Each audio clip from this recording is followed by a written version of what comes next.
La Sociedad Dominica de Medios de Comunicación, Sodomco, presenta A Pensar Más con Rosa María Palacios.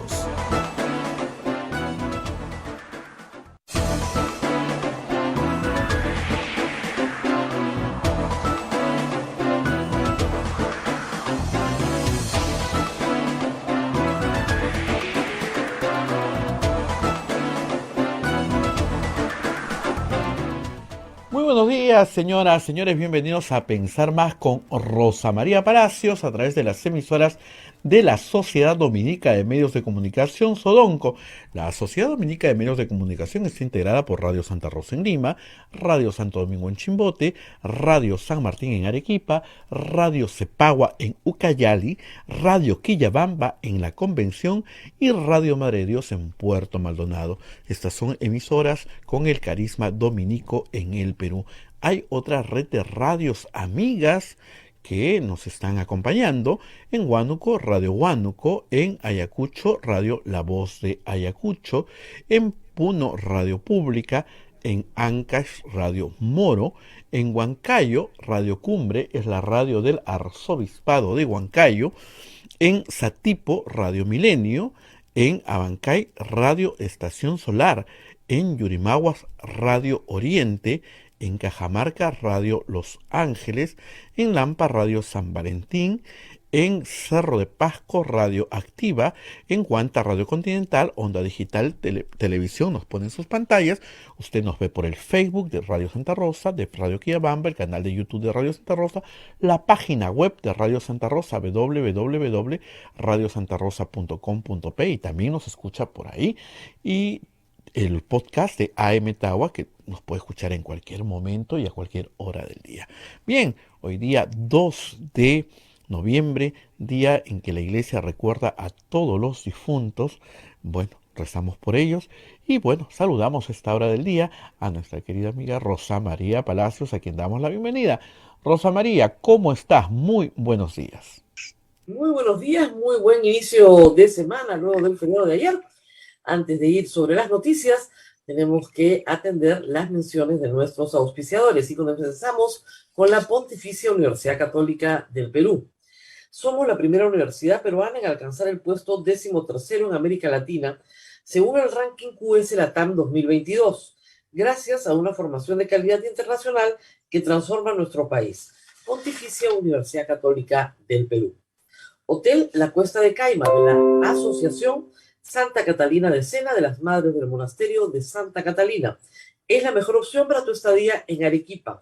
Lo recaudado por el hotel sostiene las instituciones de apoyo social de las madres, que benefician a niños, niñas, mujeres y adultos mayores en estado de vulnerabilidad. Informes en el Facebook e Instagram del Hotel La Cuesta de Caima en Arequipa. Policlínico Ángeles de la Salud. Ofrece servicios de calidad en salud a precios al alcance de todos. Servicio de rayos X, mamografía, laboratorio de análisis clínico, ecografía, colonoscopía, endoscopía, tópico, farmacia y servicios de ambulancia. Contamos con un staff de médicos de alta calidad y modernas instalaciones con todas las normas de bioseguridad. Las Madres Dominicas del Convento de Santa Catalina contribuyen con sus oraciones por la salud física y espiritual de nuestros pacientes. Calle Antero Peralta A10, Urbanización San José, Humacoyo, frente a la Iglesia del Sagrado Corazón de Jesús en Arequipa. Colegio Sagrado Corazón Sofiano, 74 años al servicio de la educación en Arequipa, formando integralmente a la niñez y juventud desde la pedagogía de luz y verdad. El proceso de admisión para el año 2022 está abierto. Colegio Sagrado Corazón Sofiano, formamos en luz y verdad. El Colegio Privado Bilingüe Reina de los Ángeles, situado en La Molina, Lima, tiene como meta la educación en las virtudes cristianas para construir una sociedad más humana, más fraterna y más feliz.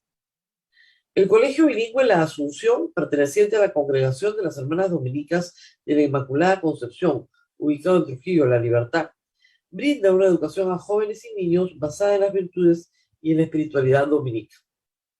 Colegio Santa Anita brinda educación católica desde el diseño curricular Luz y Verdad. Es una gran opción a los papás que buscan para sus hijos una educación de calidad con valores. cuenta con docentes en el manejo de los entornos virtuales de aprendizaje para el desarrollo de habilidades de los alumnos que los hagan competitivos en la sociedad. Y finalmente, Colegio Santo Tomás de Aquino, de los Padres Dominicos, ofrece excelencia académica y formación cristiana para la vida. Abre el proceso de admisión para el año 2022 para primaria y secundaria. Informes en los teléfonos 987-118509 y 426-3390.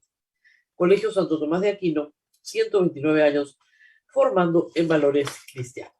Muy bien, estos son nuestros auspiciadores de hoy, pero hemos tenido un fin de semana, la verdad, bastante agitado en el mundo político peruano. Por un lado, este próximo 4 de noviembre, ustedes recordarán, fue postergada la votación de la investidura de la primera ministra Mirta Vázquez. En el interín, ayer hubo un cruce a través del Twitter respecto de la conducta del ministro del Interior. El ministro Barranzuela tuvo un evento familiar, amical, en su casa la noche del domingo 31 de octubre. El Ministerio del Interior, como ustedes saben, había ya expedido un comunicado recordándole a toda la población las normas vigentes sobre la conducta que se debió observar durante el Día de la Canción Criolla y también coincidentemente con la fiesta norteamericana de Halloween. Y la conducta era bien clara. Estaba prohibido toda clase de eventos sociales, incluidos reuniones familiares. ¿Por qué?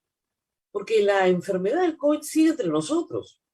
Y si bien está muy controlada en este momento, cosa de lo que vamos a hablar más adelante en el programa, pues la posibilidad de una propagación, de un brote, está todavía aquí. Todavía hay millones de personas sin vacunar.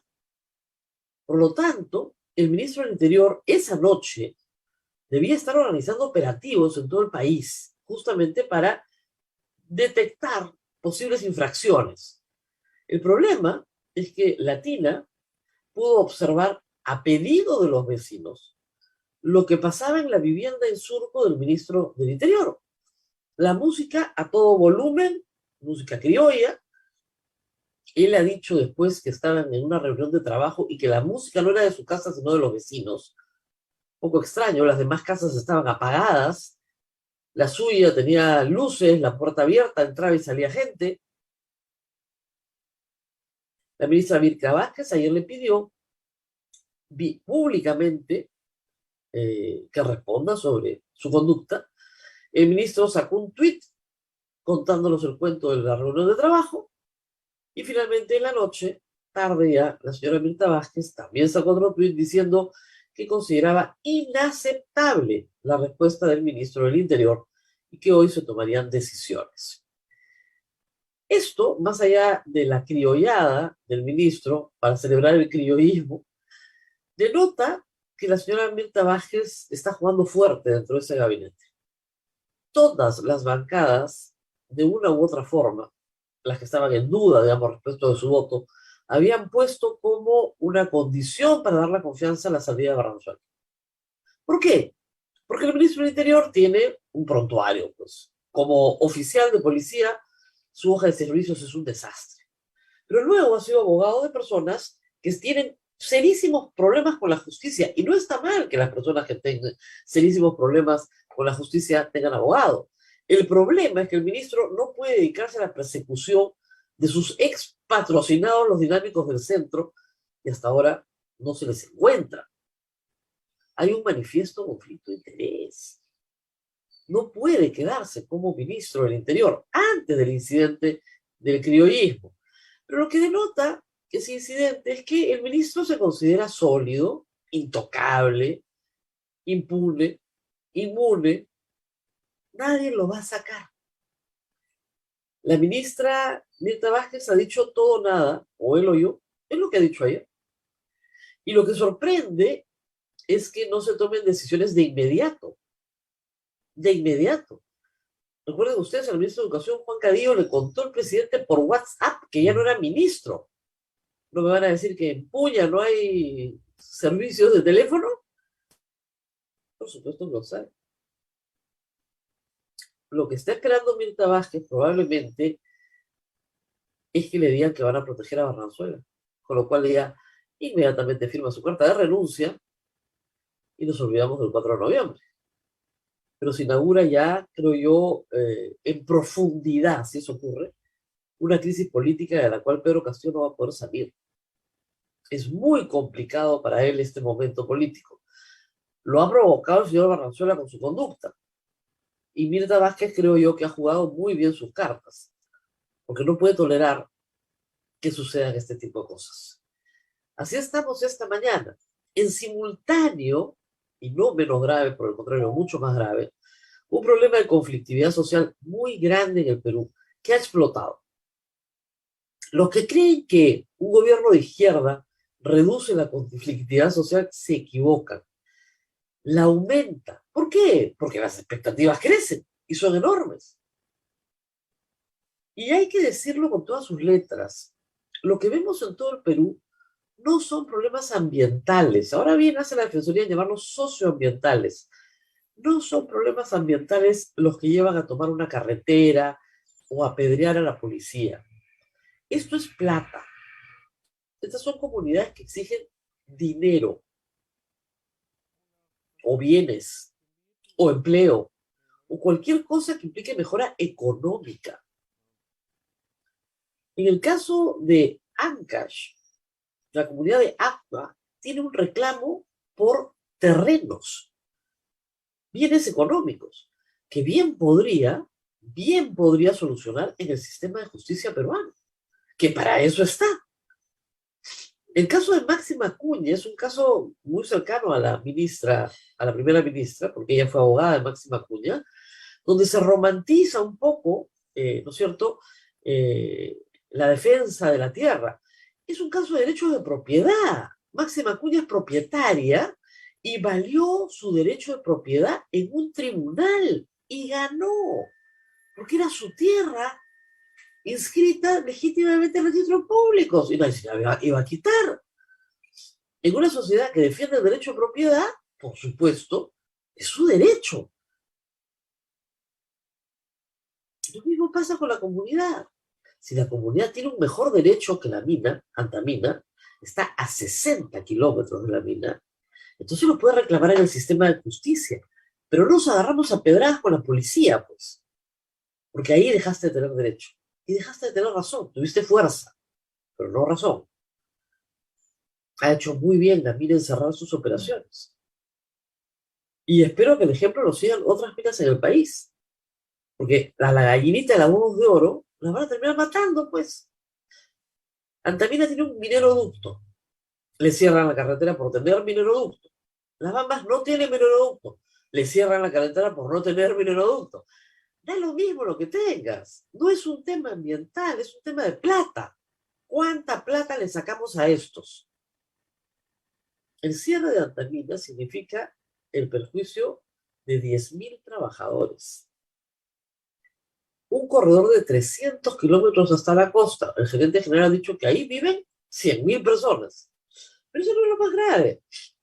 El 50% del ingreso del PBI de Ancash lo genera Antamina, que aporta a la economía de Ancash, dependiendo de la época, el año y los precios, unos 14 millones de dólares, perdón, de soles al día. Al día es lo que está dejando de ganar Ancash. ¿Y de quién es la culpa? Por supuesto, del Estado peruano, de nuestro presente epicentro, señalado que esto venía advertido hace mucho tiempo, que estas comunidades se habían dirigido al presidente de la República hace meses y tal vez años. Y de un sistema donde incendiar la propiedad, saquear y destruir no tiene castigo.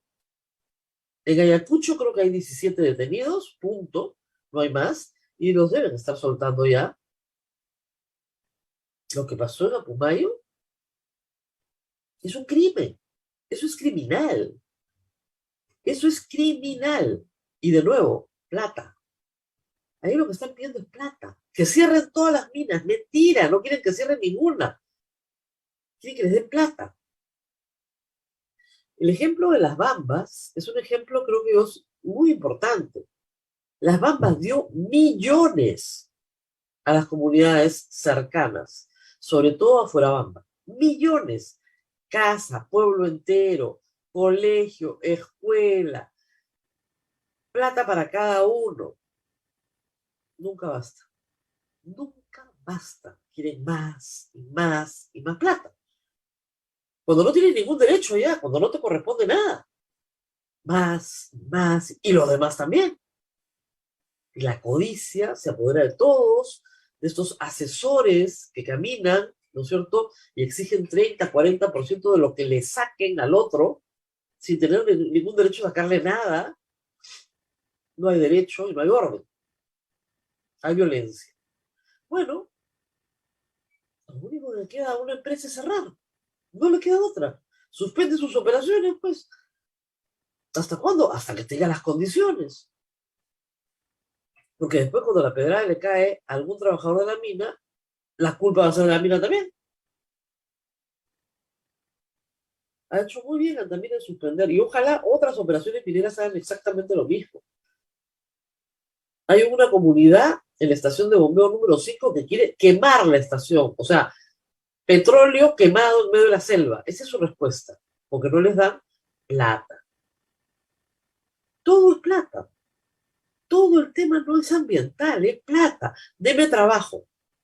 Perpetuo y obligatorio. Señor, pero usted no está calificado, le podría dar trabajo, pero no traiga personas de otra zona. Pero es que hay gente con mano de obra más calificada que usted. Califíquese, no. Y en la lógica, hay que decirlo, de los entusiastas seguidores en algunas materias educativas de Pedro Castillo, en la lógica es la misma, que el Estado me mantenga. Yo no voy a pasar el examen. No me interesa pasar el examen, no voy a dar el examen. A mí me toca ser maestro perpetuo. Me toca, pues, oye, los niños no tienen derecho, ¿no? Me toca a mí, somos más fuertes, nos imponemos. El problema es que cuando estás del lado del escritorio, en el cual eres gobierno, y tienes que responder a esto y te quedas sin respuestas, pasa lo que estamos viendo. ¿Cuánto puede durar así? A estas alturas no lo sabemos. Son 8:20. No sé si tenemos preguntas del público, a ver, porque han pasado muchas cosas este fin de semana. Sí, Rosa María, temprano ha salido, no sé si has tenido la oportunidad de revisar el peruano, ha salido un documento donde se autoriza a las Fuerzas Armadas a apoyar a la Policía Nacional. Vamos a ponerlo en pantalla, ¿lo tenemos, Julio? Y Sí, pero para mí ¿qué me han implica callado nada esto? más. ¿Qué implica esto? ¿Hay alguna Es- restricción de no, derechos? es una resolución que sale por interior, que es un decreto supremo habitual. ¿Para qué es esto? Esto se ha hecho durante toda la pandemia. Donde, no sé por qué les ha sorprendido tanto a distintos medios, si se ha hecho durante toda la pandemia. Cuando uno salía con su DNI y lo agarraba un retén, ¿no es cierto? Y tenían militares, bueno, es lo mismo. Se ha hecho durante toda la pandemia. Solamente es apoyo. Las labores policiales no las puede desarrollar las Fuerzas Armadas, no solamente no pueden, porque no están calificados para hacerlos, sino que no deben, porque su entrenamiento es de otra naturaleza, no para desarrollar tareas policiales. Pero, por ejemplo, la Fuerza Armada puede resguardar espacios públicos en caso de emergencia, puede colaborar con la identificación de la población, puede ordenar, ¿no es cierto?, determinadas entradas y salidas en determinadas instalaciones. Eso puede hacer, pero la Fuerza Armada no toma el control del orden público. Yo no sé por qué tanta laraca esta mañana, sí veía en algunos canales, mirá, el decreto supremo, ¿cuál es la novedad? No, por si acaso, estamos en estado de emergencia, si no se haya enterado. Uf, desde marzo del año pasado. El estado de emergencia, el toque de queda, continúan. Y en los casos en los cuales hay estado de emergencia, el Poder Ejecutivo puede disponer del auxilio de las Fuerzas Armadas a la Policía Nacional. Y eso es exactamente lo que se ha hecho en el marco de la ley que prevé este tipo de colaboraciones. Así que no hay nada, no hay sorpresas, muchachos. Es lo de siempre. Es más, podrían haber establecido lo mismo para cualquier región del Perú. Todo el país está en estado de emergencia. Artículo 130 de la Constitución, me parece. O sea, no, 139 de la Constitución. Lean, estado de emergencia, no hay nada que hacer. Lo normal. ¿Alguna otra pregunta, Ben? Sí, Rosa María, preguntan si es que el ministro del Interior ha incurrido en algún delito al organizar esta fiesta. Delito no. Acuérdense ustedes que lo que hay son faltas administrativas. Multas. Multas. ¿Cuánta gente ha sido multada? Y en el enfoque punitivo que le puso Martín Vizcarra a la pandemia, acuérdense ustedes que lo que se celebraba, ¿no? Con gran éxito era cuántas multas se han puesto, cuántos detenidos infractores, como si eso en realidad nos aliviara en algo a los demás, ¿no? Pero ese ha sido el enfoque punitivo que bajó el tiempo de Sagasti, pero se suponía que para Halloween venía pues el enfoque punitivo, con comunicado del Ministerio del Interior, no se recuerda, se prohíbe, no se hace. Yo me imagino que le tienen que poner una multa. El problema es que, para hacer una caricatura de todo el asunto, ¿qué policía iba a llegar a esa casa a ponerle una multa? ¿Qué fiscal de prevención del delito? ¿Qué serenazgo? Es la casa del ministro del Interior, pues. Eso es lo que es penoso. La criollada del criollazo. Si quiere contagiarse, bueno, que Dios lo ampare, ¿no? Porque la enfermedad, espero que esté vacunado, es bien dolorosa. Pero sus vecinos fueron los que llamaron a los medios de comunicación porque estaban desesperados con la bulla. Claro, el día siguiente era feriado, efectivamente, pero no estamos en tiempos normales. Y las excusas son ridículas, ¿no?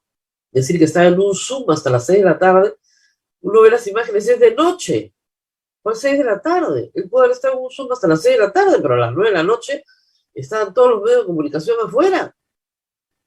Y la forma en la que sacan a Bermejo, casi como si fuera un detenido, ¿no? Le ponen la mano en la cabeza y lo arrojan dentro del vehículo.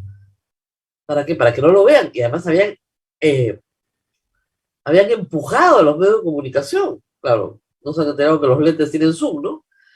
Pero las imágenes son bastante claras. Y si ustedes escuchan bien la bulla, o sea, la bulla es clara. Una calle pequeña en Surco, en la parte de Surco Viejo, eso tiene un eco. No se le ocurre al ministro, de verdad, ¿en qué está pensando?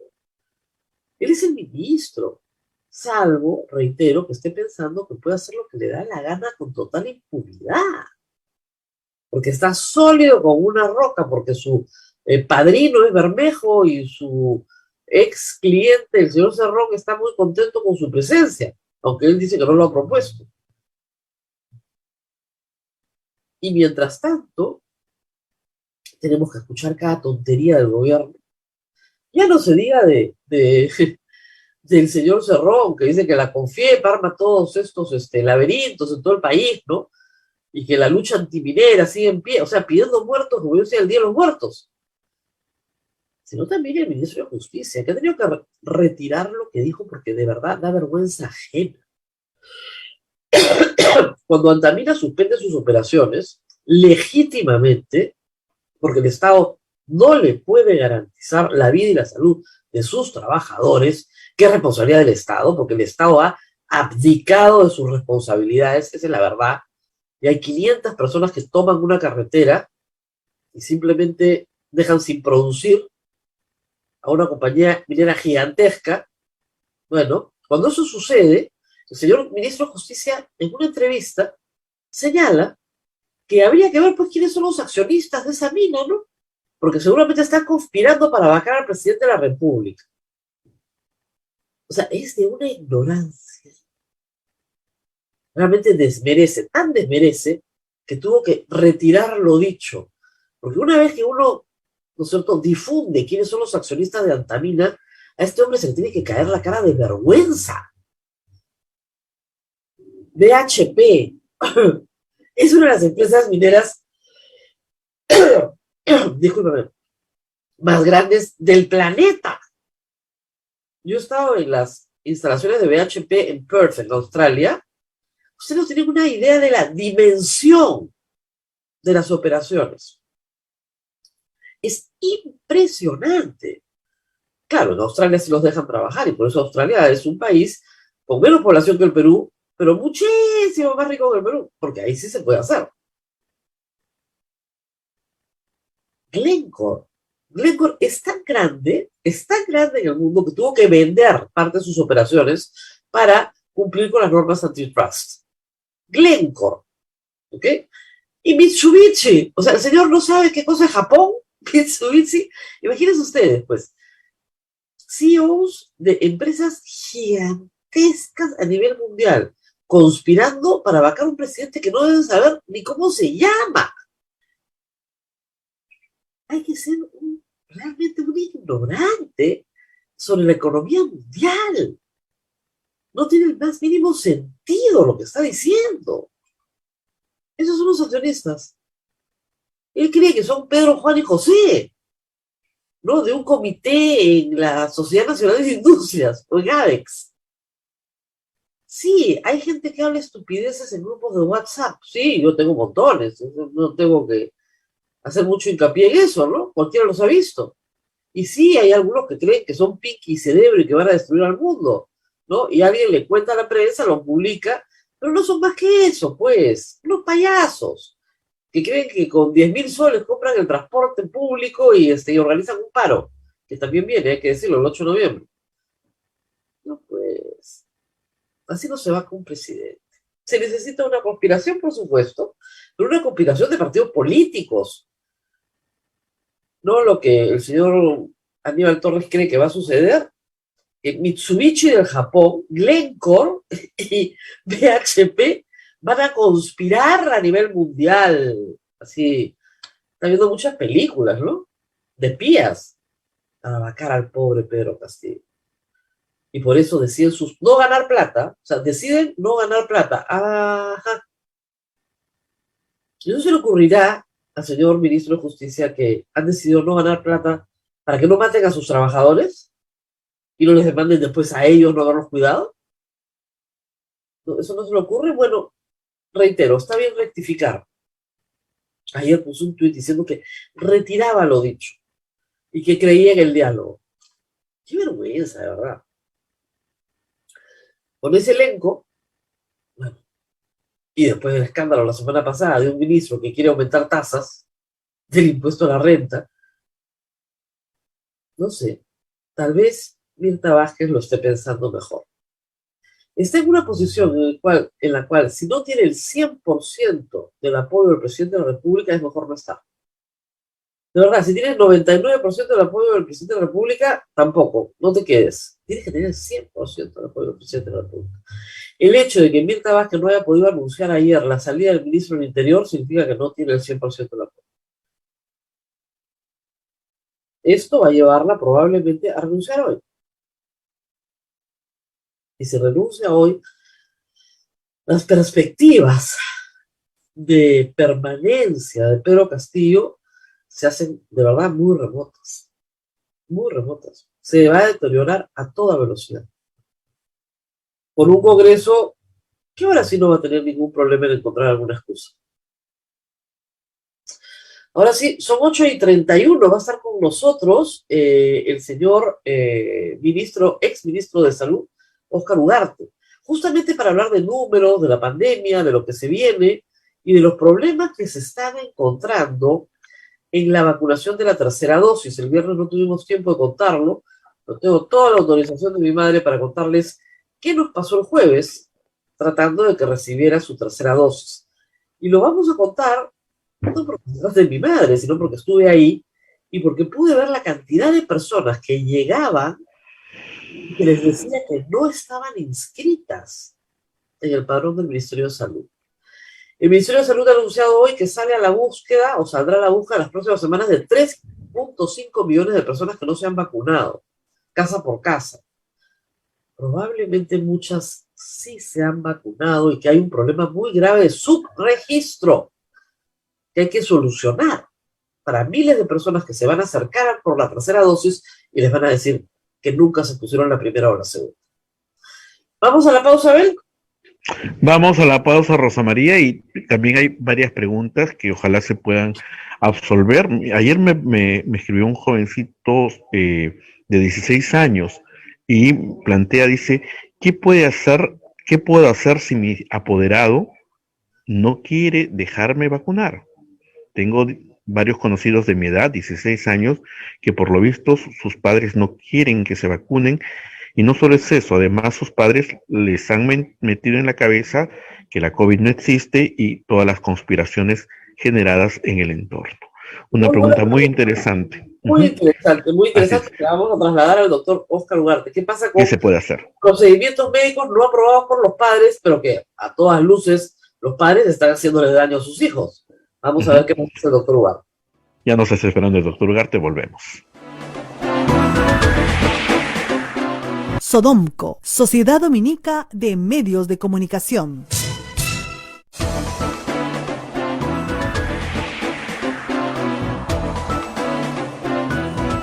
Continuamos con A Pensar Más a través de las emisoras de la Sociedad de Medios de Comunicación Sodonco, Lima, Radio Santa Rosa, Chimbote, Radio Santo Domingo, Arequipa, Radio San Martín, Ucayali, Radio Cepagua, La Convención, Radio Quillabamba, Puerto Maldonado, Radio Madre de Dios, en Huánuco, Radio Huánuco, Ayacucho, Radio La Voz de Ayacucho, Puno, Radio Pública, Anca, Ciudad Moro, Huancayo, Radio Cumbre, Satipo, Radio Milenio, Bancay, Radio Estación Solar, Yurimagua, Radio Oriente, Cajamarca, Radio Los Ángeles, Lampa, Radio San Valentín, Cerro de Pasco, Radio Activa, Huanta, Radio Continental, Onda Digital Televisión, nos ponen sus pantallas, a Metagua, nos ponen podcast en todo el Perú y el mundo.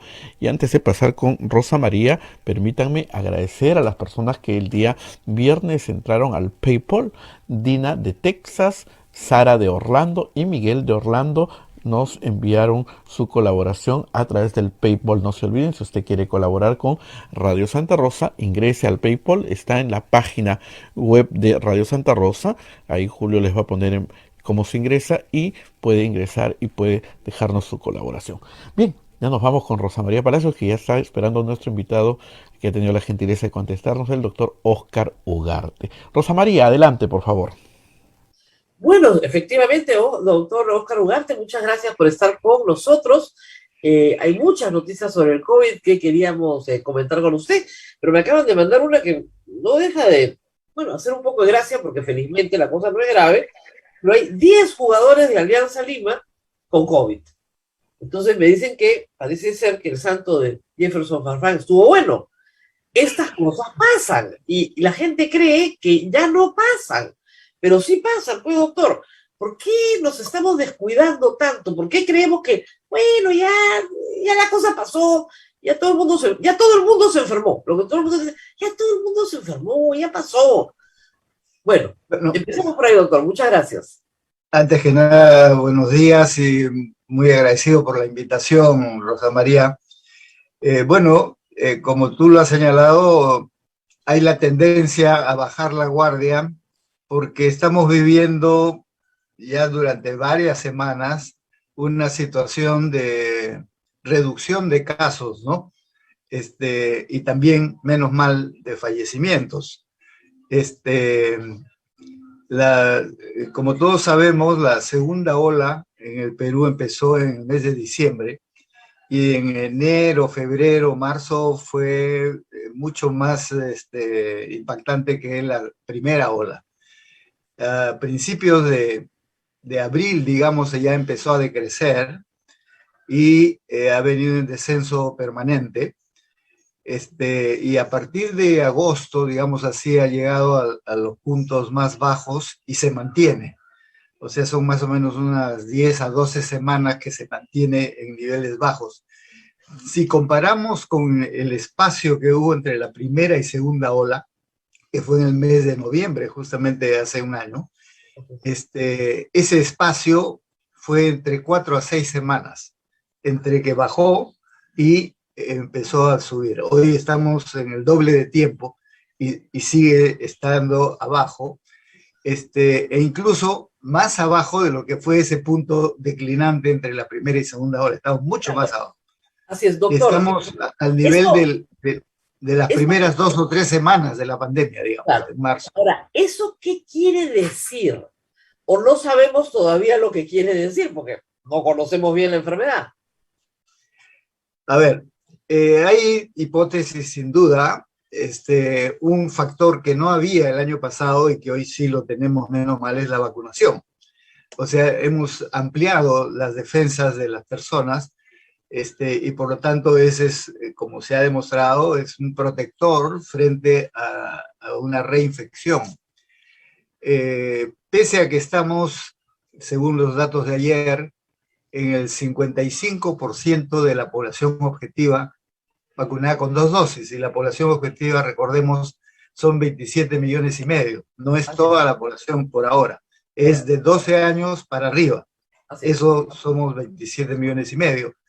Y de ellos el 55% ya tiene 2 dosis, pero hay un porcentaje adicional que ya tiene la primera dosis, que si bien no es una protección muy amplia, de todas maneras contribuye a proteger transitoriamente, y eso nos pondría más o menos en el 65% de la población objetivo, ¿no? Y quería detener ahí un momento, doctor, porque quería compartir con usted y con el público un problema que detecté el día jueves. Yo llevé a mi madre a vacunarse al centro de vacunación, primero a la Clínica Delgado, y nos dijeron, traiga usted el carnet de vacunación, cosa que no nos habían dicho. Aparecía en Pongo al Hombro. La tercera dosis. Tercera dosis. Aparecía ya en Pongo al Hombro, por eso la estaba llevando. Usted está programada, vaya, perfecto. Llegamos a la Avenida del Ejército, en San Isidro, el Polideportivo, había mucho viento, la verdad tengo que decirle, y rápidamente buscaron con su carnet vacunada por el Padomi en domicilio, porque en esa época vivía mi padre, estaba muy enfermo y ella era su única cuidadora de 85 años, y le dicen, señora, usted, sí, efectivamente, acá tiene su carnet del Padomi, muy bien, es salud, pero en el registro del MINSA solo sale vacunada con la primera dosis. Entonces no le podemos poner. Y dije, bueno, si es así, la lógica, ¿no? Ya, supongamos, en el supuesto negado que solo le han puesto una dosis, póngale la segunda, pues. Claro. No se puede, no se puede, no se puede.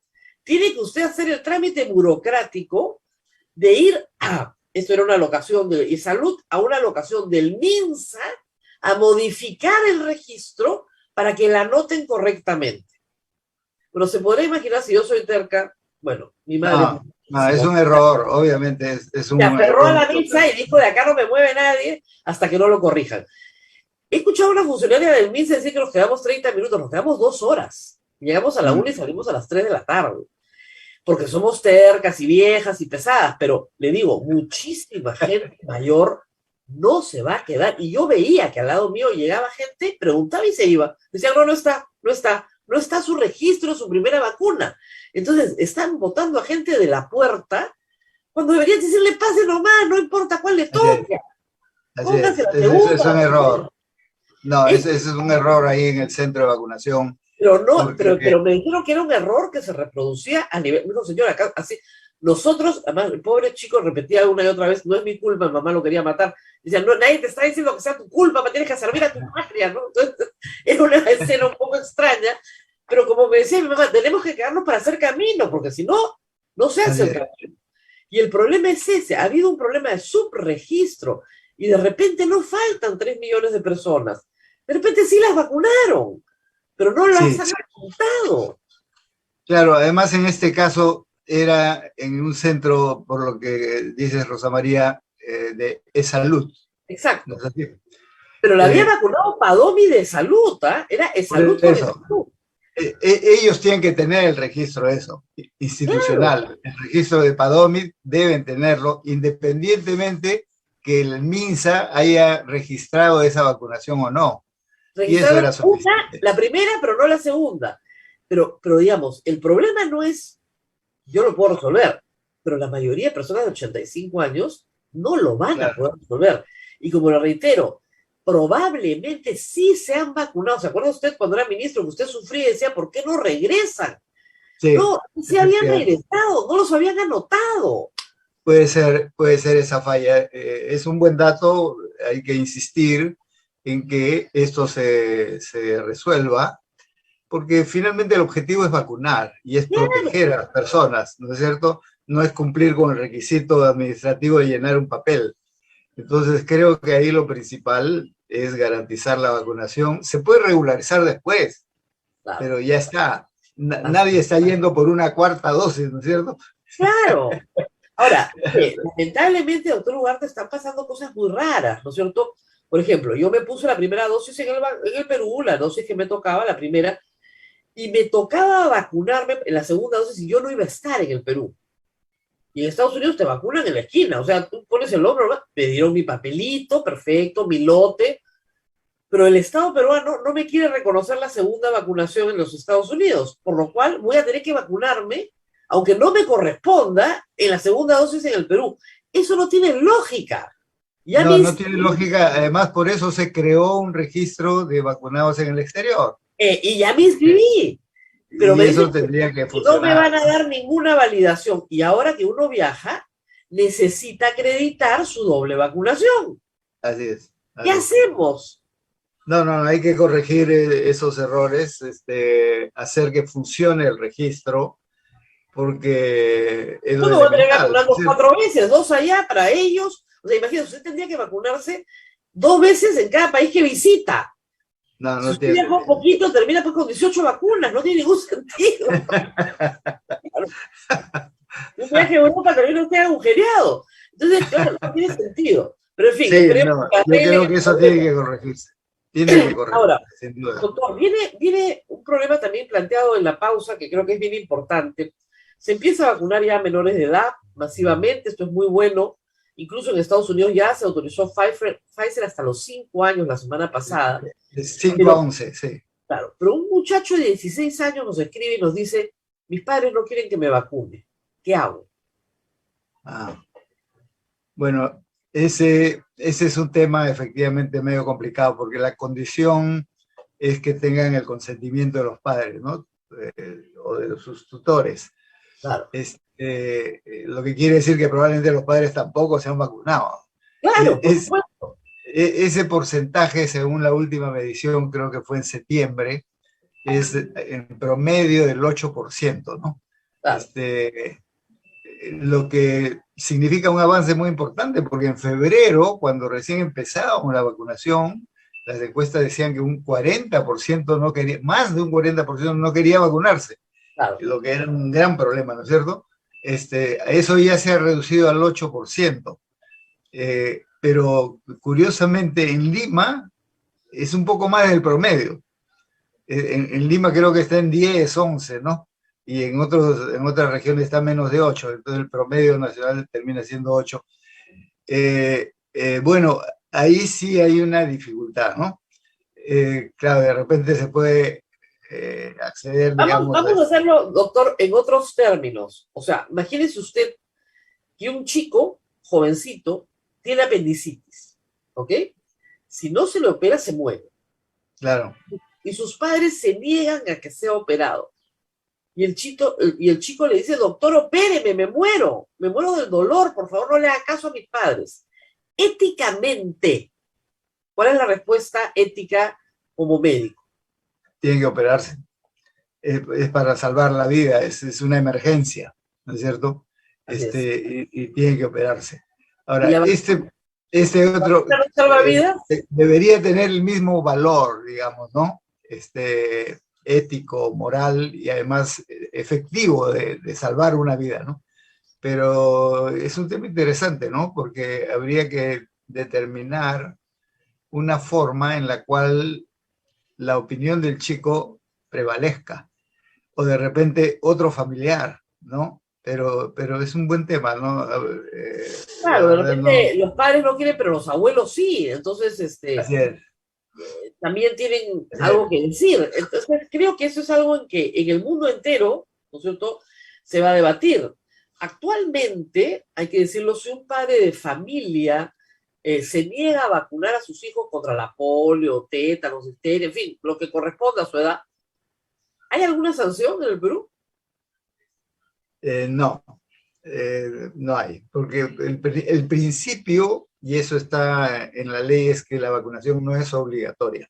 Así es. Entonces hay, digamos, un derecho, entre comillas, de no querer vacunarse, ¿no?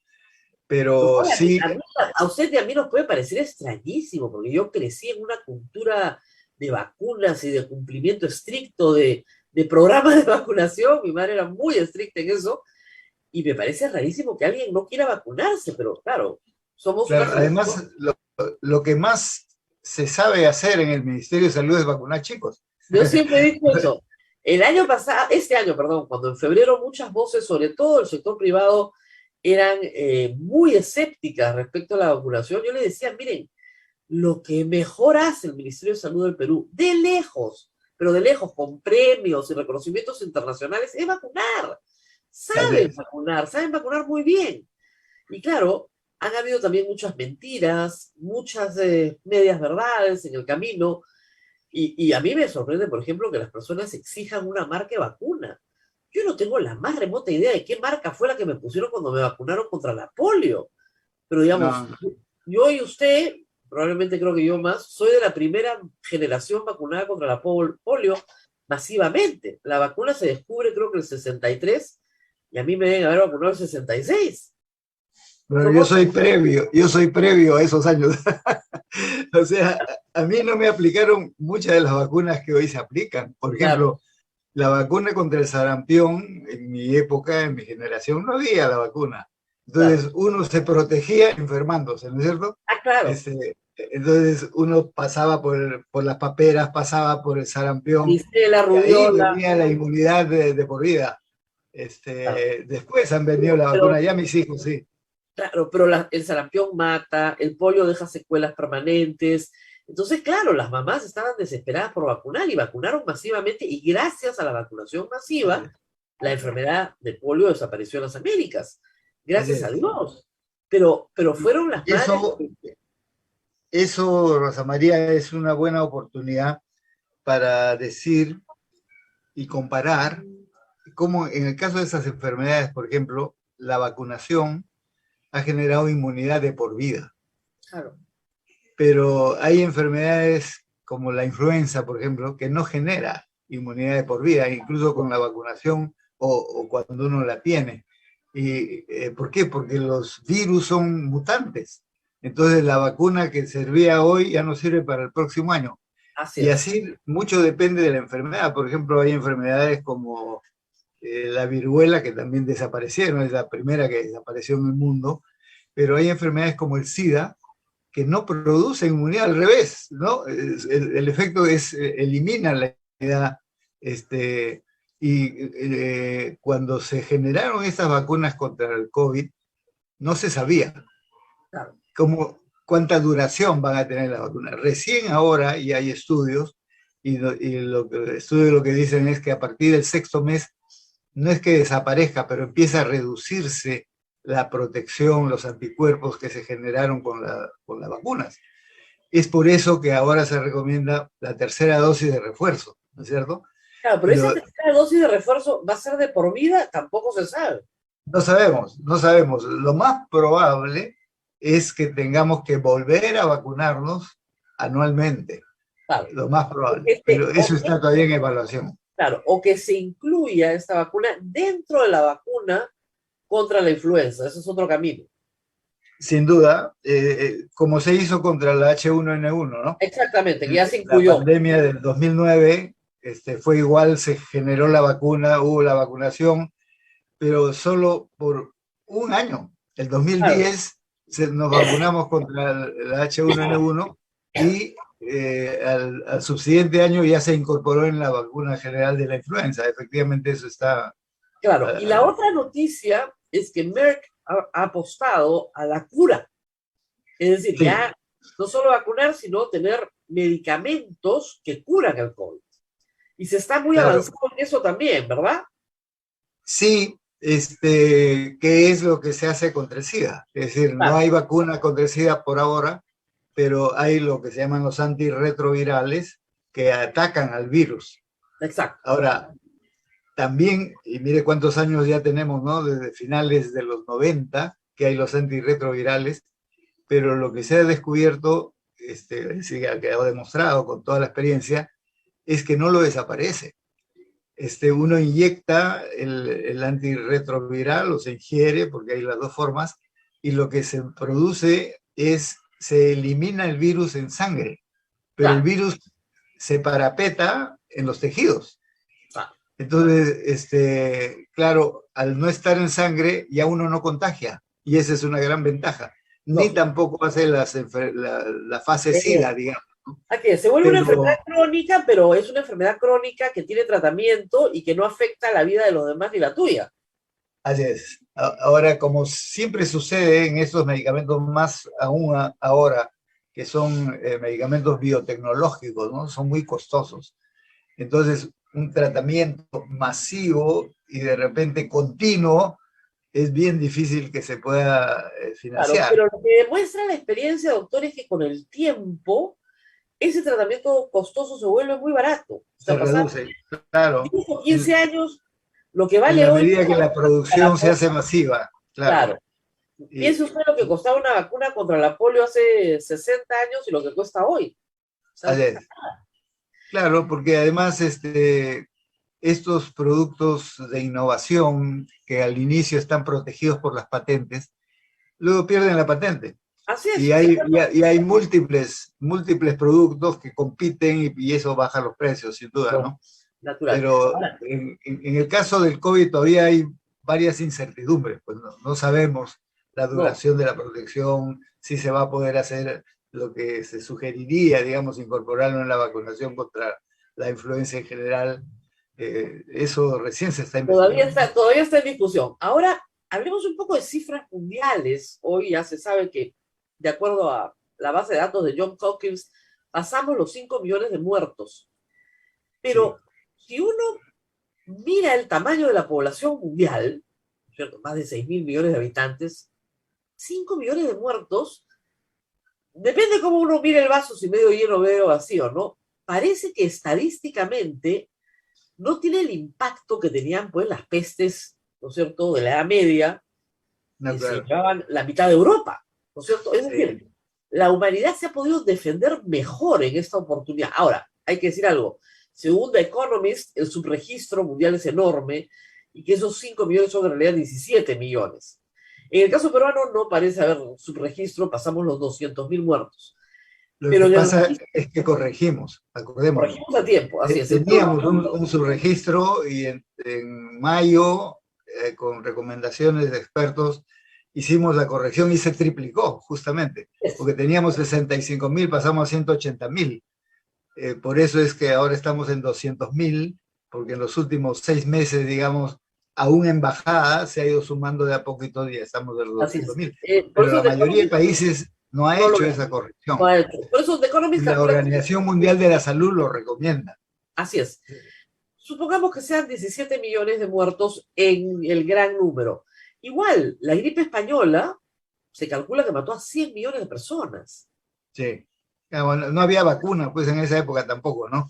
Pero solo duró 2 años. Acuérdense, son 2 grandes olas y desaparece y nadie sabe por qué. Muta. Ese es un virus que se va mutando y se va degradando y ya no ataca a los seres humanos. Entonces, incluso otros coronavirus más recientemente, por ejemplo, en el 2005 fue el SARS, claro, que era un coronavirus y tenía la misma agresividad. Y en los lugares donde apareció en Asia y parte de África, efectivamente lo que se preveía fue la advertencia que la Organización Mundial hizo a todos los países. Aquí nos empezamos a preparar contra algo que no sabíamos qué era. Claro. Y después de unos meses se apagó progresivamente. Y luego el 2016, 2015 fue el MERS, que es otra familia de coronavirus, igual, y desapareció. Esa era en el Medio Oriente.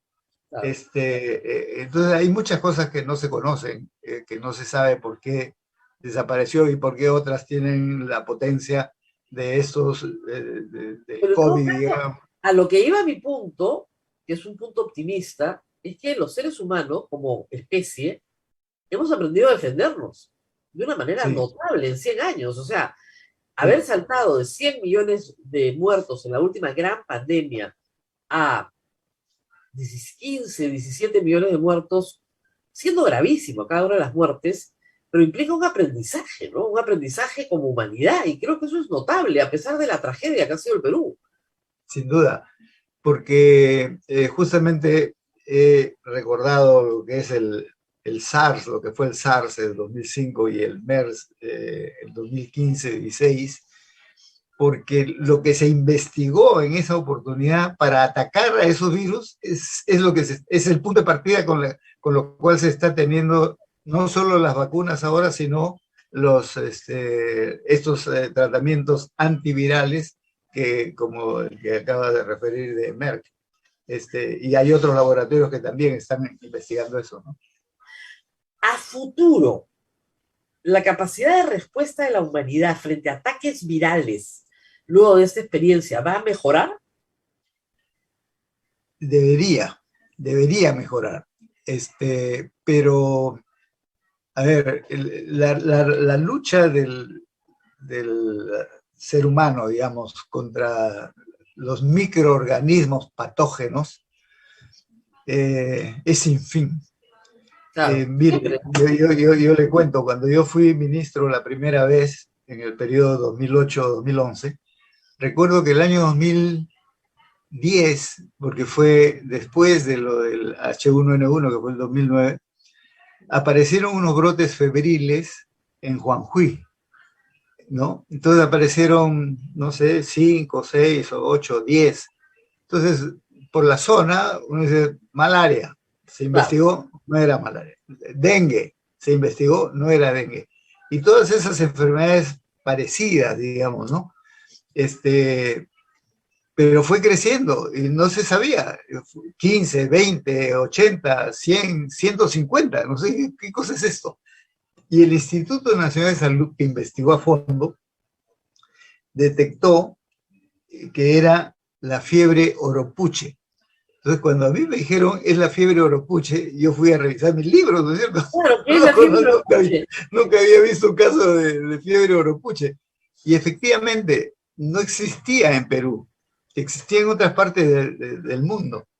Pero luego se descubrió, porque también es un virus, igual que estos, ¿no? Y te generan ese tipo de reacciones, que era en personas que alrededor de la carretera marginal, la que hoy es Belaúnde Terry, entraba a trabajar en las zonas rurales, o sea, son los colonos que van abriendo trocha, ¿no es cierto? Claro.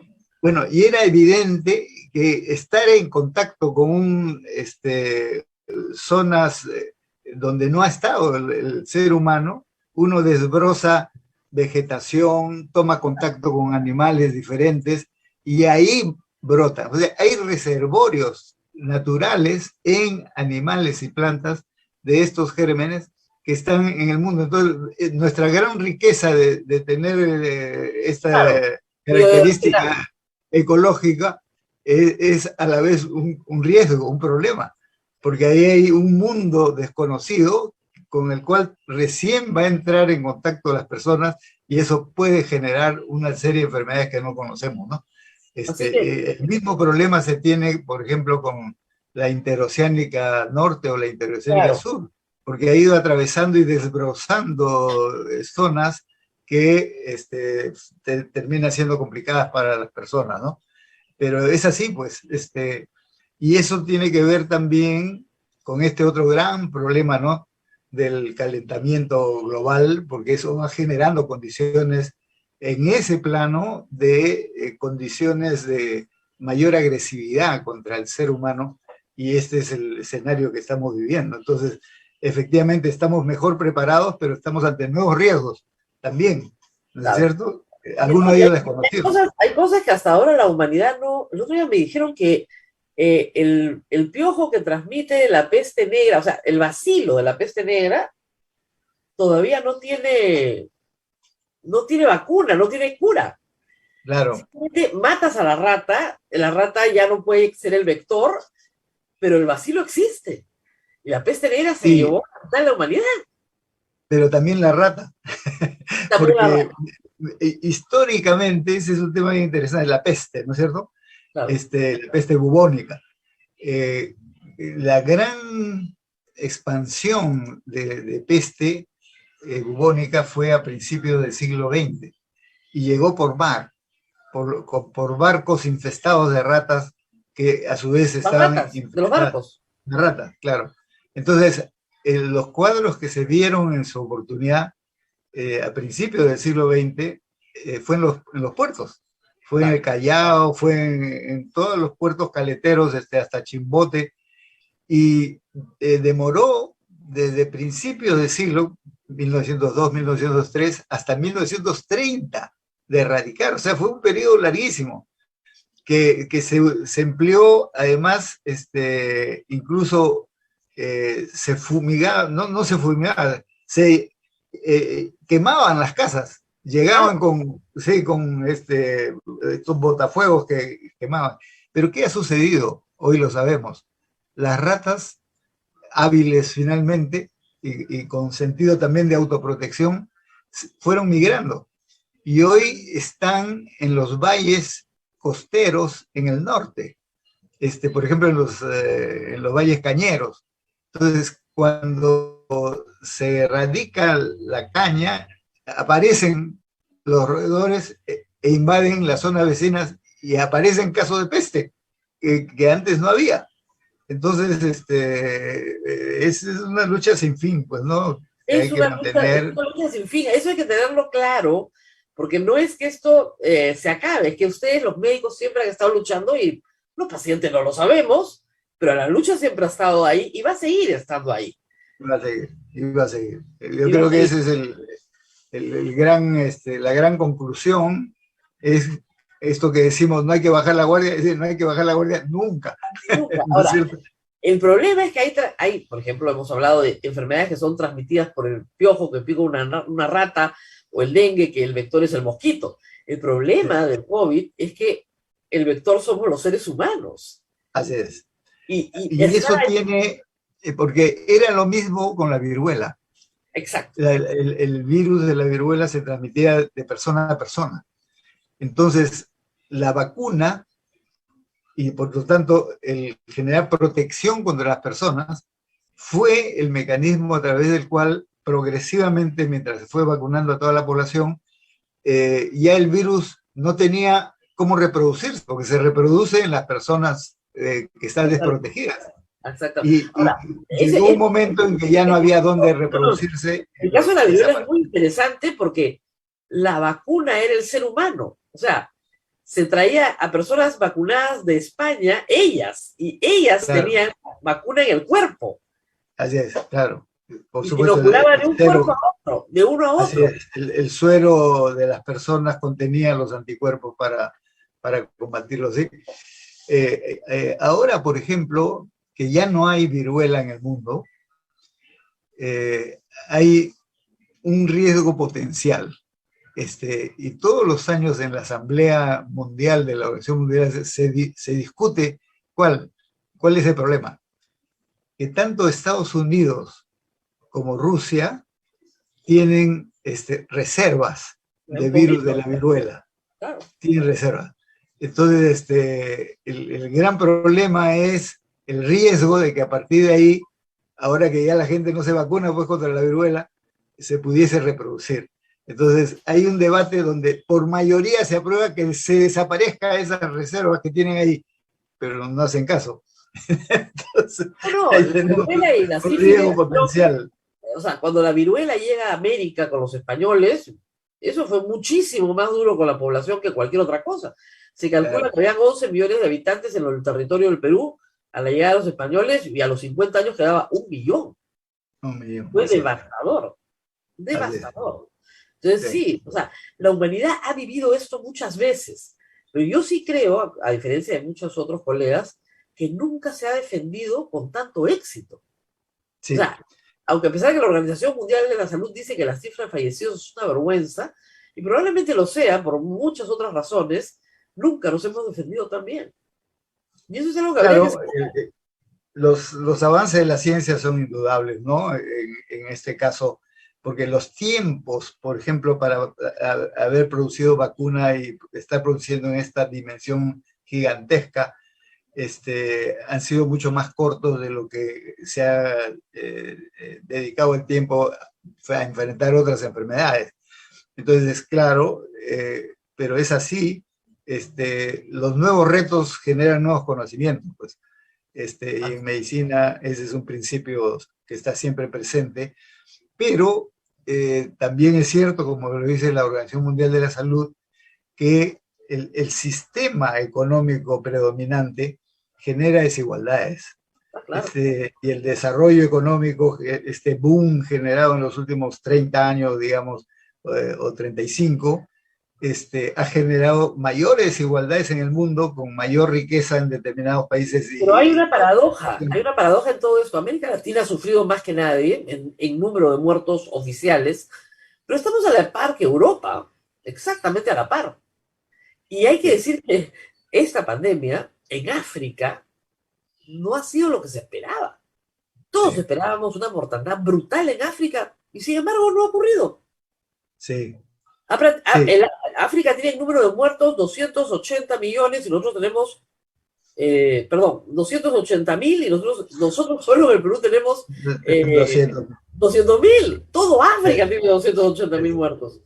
Claro, lo que dicen es que están tan expuestos a otros virus que han generado una inmunidad cruzada. Esa es la teoría más aceptada. Además de una población joven que vive al aire libre, pero de todas maneras, o sea, la cifra es muy significativa.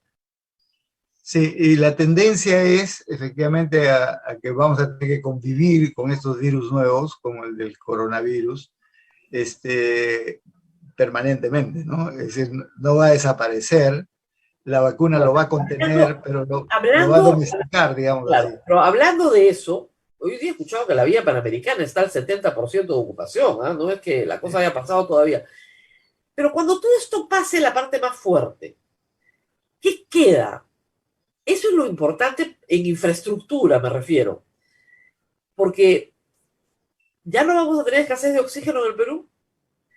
Vamos a poder hacer un gran salto de camas hospitalarias que estábamos tan atrás. ¿Cómo quedamos en infraestructura y qué tendríamos que hacer para que este legado permanezca en el tiempo, ¿no? A ver, hay varios cambios que se están operando. Tú has mencionado el caso del oxígeno.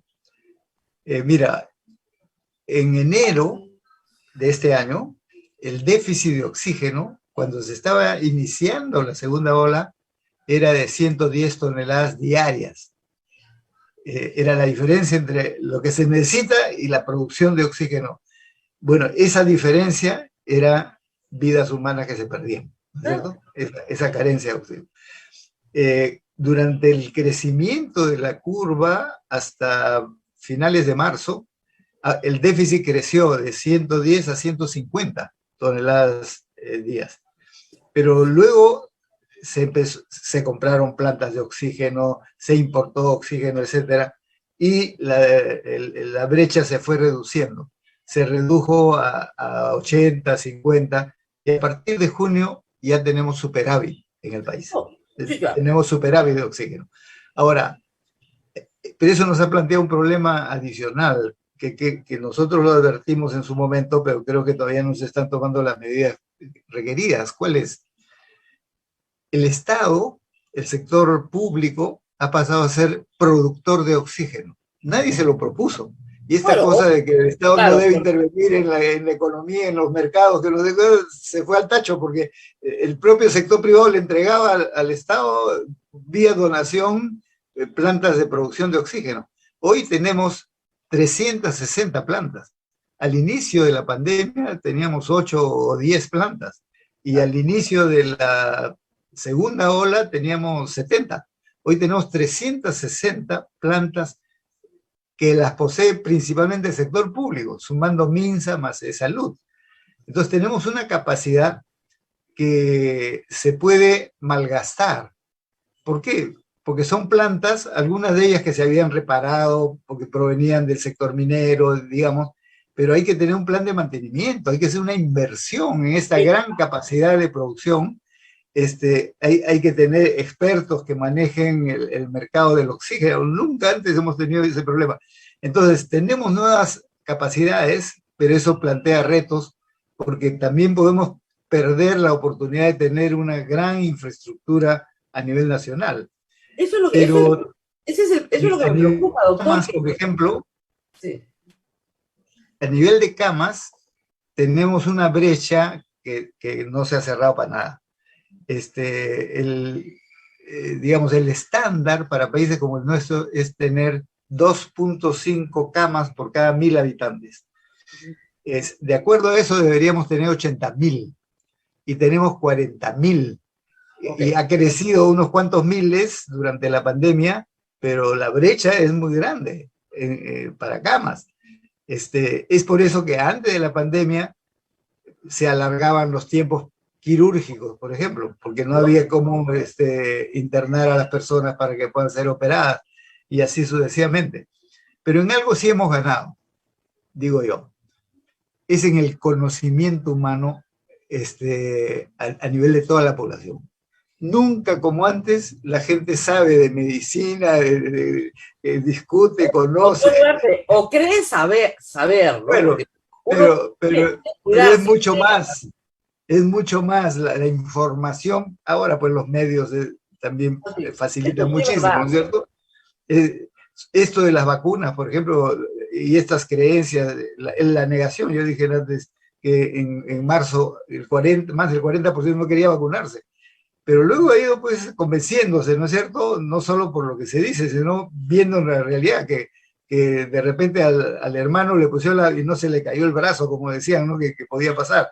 Entonces ya la gente está aprendiendo y aprende a diferenciar el discurso serio de lo que son estos famosos fake news.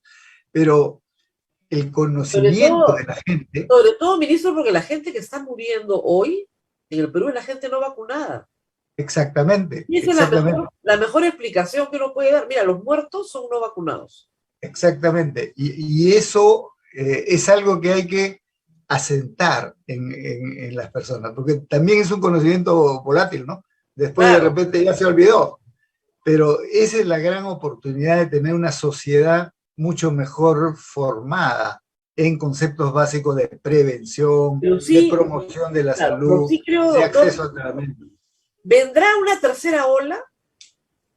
Yo creo que sí, felizmente... ¿Como Tumbito o como Olón? No, yo creo que de venir, es decir, ¿por qué creo que debe venir?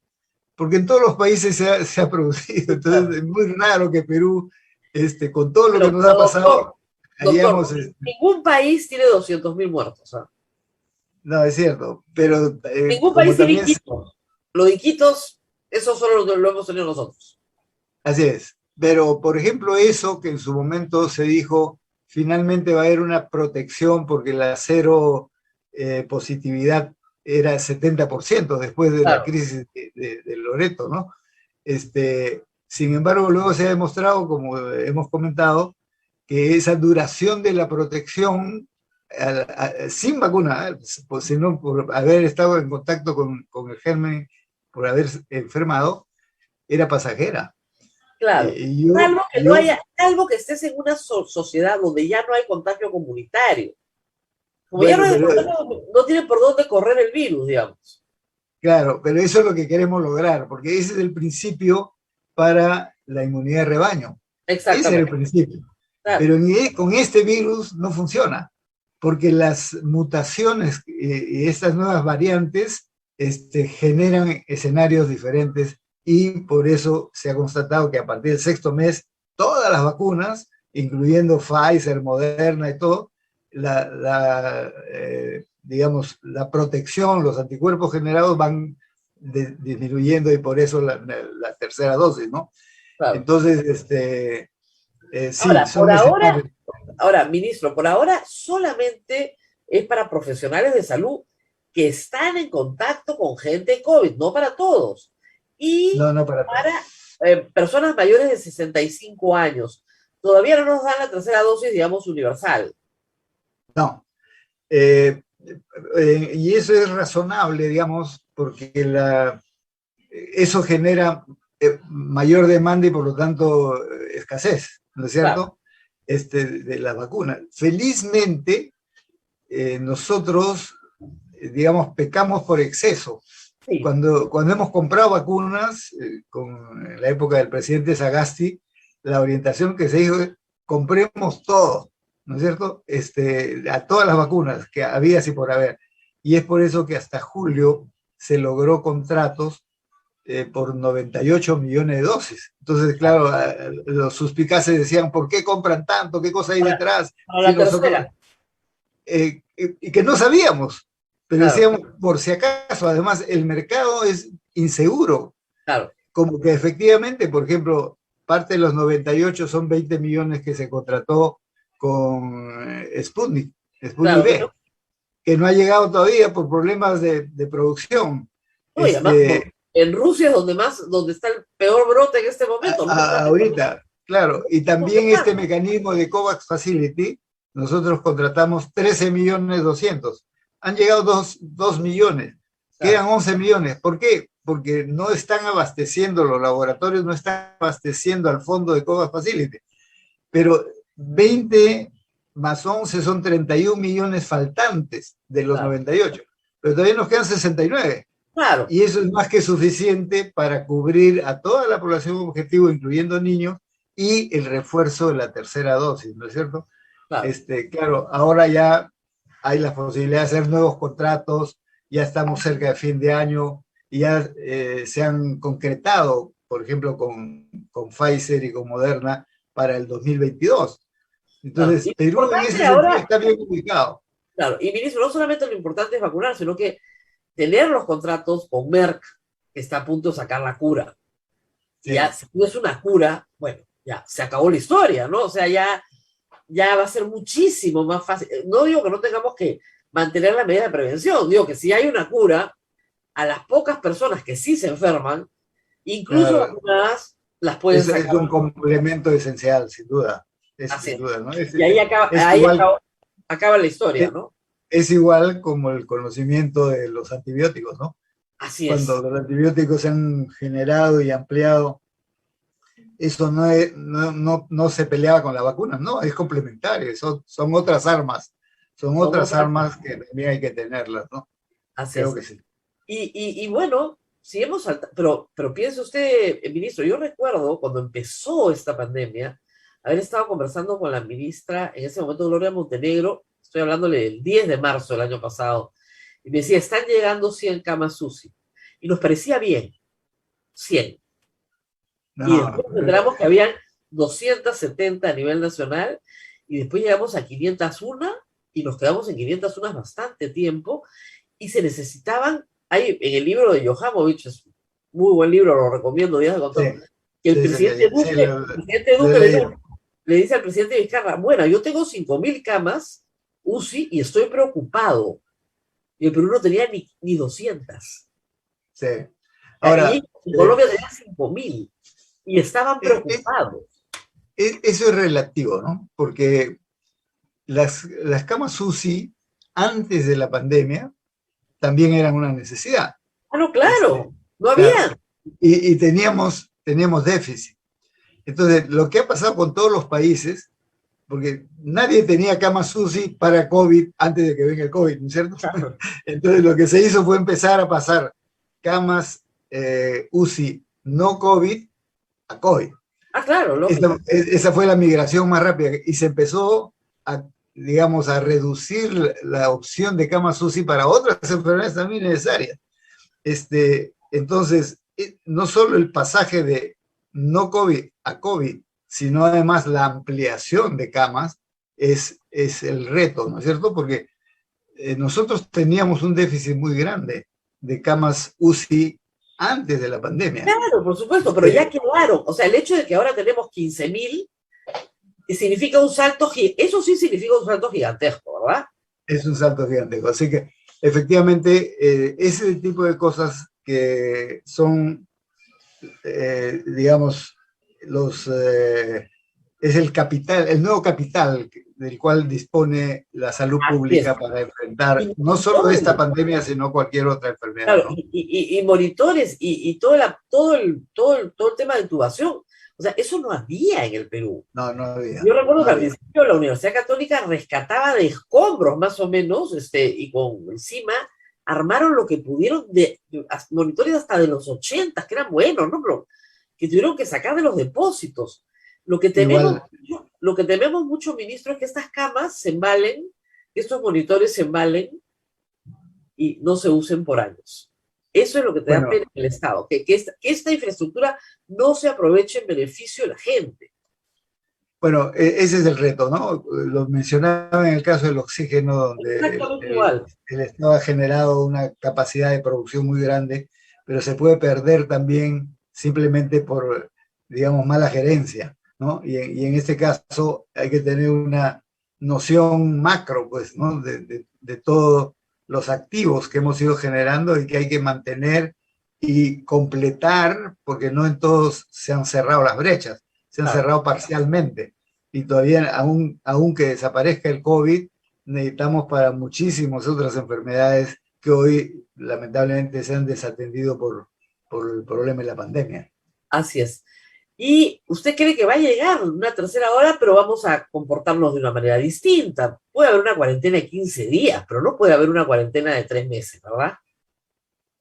No solo, sino yo creo que la cuarentena es una estrategia que no debería aplicarse, salvo en sitios localizados y por corto tiempo, porque hay una realidad también que se mostró al inicio de la pandemia cuando se lanzó la cuarentena estricta. No aguanta la estructura socioeconómica del país. En ese momento, 72% de empleo informal, que por lo tanto tiene que salir día a día a buscársela, y hoy todos los economistas Y dicen el, que y ha el pasado del enfoque, 80%, y lo que yo he llamado no, siempre, no soporta. claro, es el enfoque punitivo de la enfermedad que convierte la enfermedad en un estigma. Y eso es un Sí, problema bien grave, porque ha pasado, bueno, con la lepra, con la viruela, con el SIDA, ¿no es cierto? Incluso con el cáncer. Personas que se avergüenzan de su enfermedad no reciben atención médica y el Estado no puede estar generando culpabilidades en las personas, haciéndolas creer que han enfermado por su culpa, ¿no es cierto? claro. O que han muerto por su culpa. Eso es terrible para una sociedad y creo que eso es algo que ha pasado en esta pandemia y que el Estado ha tenido un papel muy fuerte en eso, ¿no? En hacer este enfoque de castigo, de punición, de estigmatización, de demonización Porque de ciertas cosas. ya solo el hecho de obligar a la gente a quedarse en su casa, o sea, la cuarentena estricta, es punitiva. Ah, Sobre claro. todo para las personas que tienen que jugársela pues el día a día. Y eso, como vemos, ha crecido. Del 80% ahora las personas tienen esa condición, y si se aplicase nuevamente, igual se va a incumplir, porque la gente no puede acatar. Claro, la Diferente enfermedad, es una sociedad con un empleo formal, donde uno le puede inyectar al sector formal economía, se dan créditos, y esas empresas le pagan a los salarios o medios salarios a los trabajadores, y esa es la protección social más importante, ¿no es cierto? Pero no es la situación de Perú. Y por eso digo, recurrir a esa medida no es recomendable. En lo peor de la segunda ola, no decidimos hacer medidas de cuarentena. Se podían reducir los aforos, ¿no es cierto? O pero si no, los sí, no, acuérdense que toques de cuenta. en febrero sí nos encerramos todos, ¿ah? O sea, todo febrero encerrados. Sí, pero digamos, por breve plazo, y además se hizo diferenciado por zonas del país, ¿cierto? Eso fue muy importante. Eso cambió Sí, pues, completamente la lógica. Y no solamente eso, que las medidas fueran racionales. Ya claro. felizmente esta semana, con eso terminamos la entrevista, han levantado un montón de medidas irracionales. Que me tomen la temperatura en la muñeca Es ridículo, o, pues, doctor. Estoy clínicamente muerta varias veces, o ¿ah? o los pediluvios. Con los pies. Lo único para lo que sirve eso es para que las señoras se saquen la mugre, de verdad. No, yo no me he matado de milagro, porque pisas esas cosas y te vas de espaldas y los tacos se atracan. De verdad, Así, así es. fatal. No, no, no, Sí, no. O la pateas y te vas de cara. No, eso sí, no sirve sino para generar contusiones. ¿Ya? Entonces, sáquenlos. Pero, claro, hemos tenido que aprender. así es. Aprender cuesta, por Pero supuesto. no solo Perú, ¿ah? Es un Todo el aprendizaje mundo. mundial. Todo el mundo. Y ahora, Mundial. el aprendizaje hoy en el Perú, donde sí está atrasado, doctor, finalmente es en las escuelas. Lo que le están haciendo Ah, a sí. los niños no tiene nombre. O sea, Chile, Colombia, Ecuador, todos están yendo al colegio, menos los niños peruanos, que tienen que ir con normalidad. Y si Así un es. padre de familia considera que su hijo no debe ir al colegio, ya es una decisión familiar, pero no de carácter nacional. Esto es una tragedia para los niños acá, en la salud Sin mental. duda. No, ahora, más aún ahora con la vacunación a niños y a maestros, ya no hay ninguna justificación para mantener la situación no presencial, ¿no? Yo creo que Además, el doctor, mensaje, lo que están haciendo en la semipresencialidad, usted no se imagina los protocolos que hay que llenar.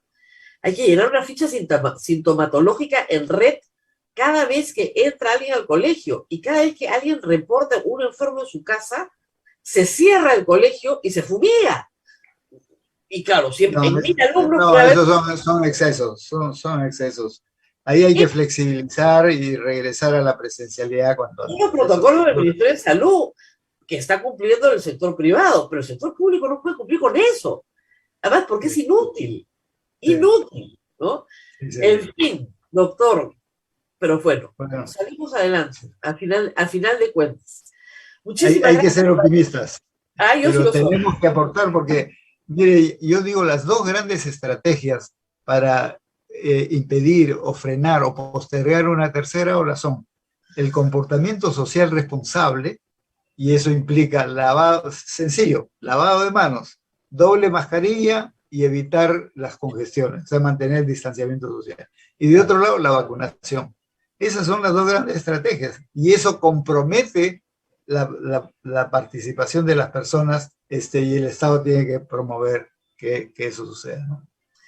Muy bien, doctor, muchísimas gracias por haber estado el día de hoy con nosotros. Estaremos prontamente de nuevo con usted.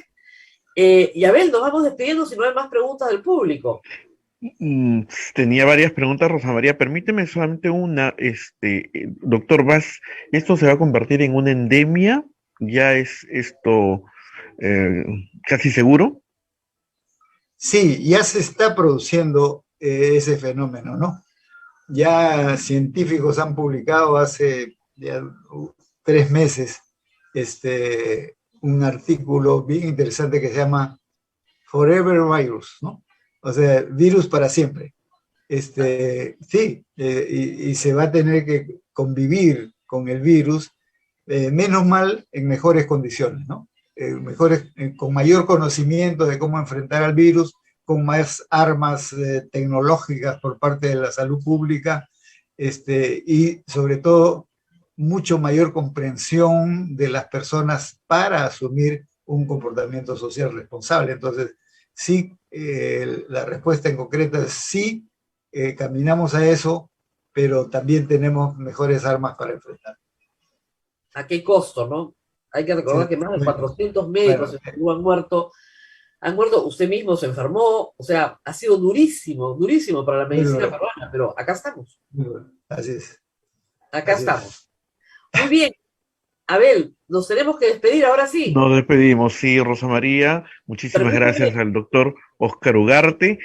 Bueno, y había preguntas respecto a esto de los niños, de los jóvenes, que no hay alguna instancia donde se puedan recurrir ellos.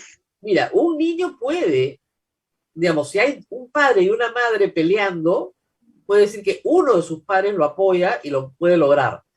Pero un niño puede recurrir a la Defensoría del Pueblo y hay una Defensoría del Niño y Adolescente que podría interponer en su nombre una acción de amparo. ya sucede con la salud sexual y reproductiva. Exactamente, es lo que estaba pensando. Sí. O sea, niñas y niños menores de 18 años que quieren tener acceso a anticoncepción oral, la solicitan y si sus padres se oponen, pueden solicitar a la defensoría que los represente y de esa manera obtenerla. Entonces, en otros países del mundo también se hace que menores de edad que tienen representación legal solicitan para su salud, para su vida, para asuntos graves, la protección judicial. Entonces, yo sí creo que hay un camino de protección judicial. Ahora, tiene que ser un adolescente, ¿no? Porque no le puedes pedir a un niño menor de 12 años. Tendría que intervenir otro pariente, probablemente, en defensa del niño ante las autoridades, señalando un hermano mayor, un tío, un abuelo, señalando que este niño se le está quitando el derecho a la vida, ¿no es cierto?, de la salud, y que por lo tanto tiene que intervenir una orden judicial en un juzgado de familia para que se le permita vacunarse, o una acción de amparo como derecho constitucional. Hay un camino legal, ¿eh? Yo creo que lo hay, pero difícil, y esto tiene que ser masivo, pues entonces es complicado, ¿no? Ahora, la otra pregunta que va a venir más adelante es, ¿el colegio puede exigir que todos los niños estén vacunados? Normalmente hoy los colegios exigen cartilla de vacunación. A mí me la han exigido con mis hijos, ¿eh? Y hay que presentarla. Y si no está vacunado, te dicen tráigalo vacunado. ¿Puede pasar eso con el COVID? Lo veremos en un tiempo. Bueno, me tengo que despedir, Abel. Lamentablemente me están llamando de otro programa que tengo que hacer, pero... Bueno, muchas gracias, Rosa María, muchas gracias. Gracias, doctor. Abel, muchas gracias. Muy amable. Gracias, doctor. Que salgo de vacaciones apenas en 2 semanas y que me van a tener con ustedes muy prontamente. No sé si todavía me escuchas, Abel. Sí, perfectamente. Me van a tener muy prontamente de regreso, pero hemos dejado muchísimo material para ustedes. Muy bien, sí. Hasta pronto. Chau. Bien, nos vamos hasta mañana. Rosa María nos ha dejado material grabado para mañana, así que vamos a estar con ustedes y con toda la información, todos los días. No se olviden del PayPal que está esperándolos. Cuídense mucho, nos reencontramos mañana. Chau.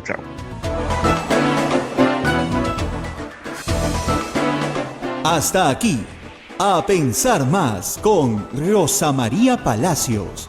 Este programa fue producido por la Sociedad Dominica de Medios de Comunicación, Sodomco.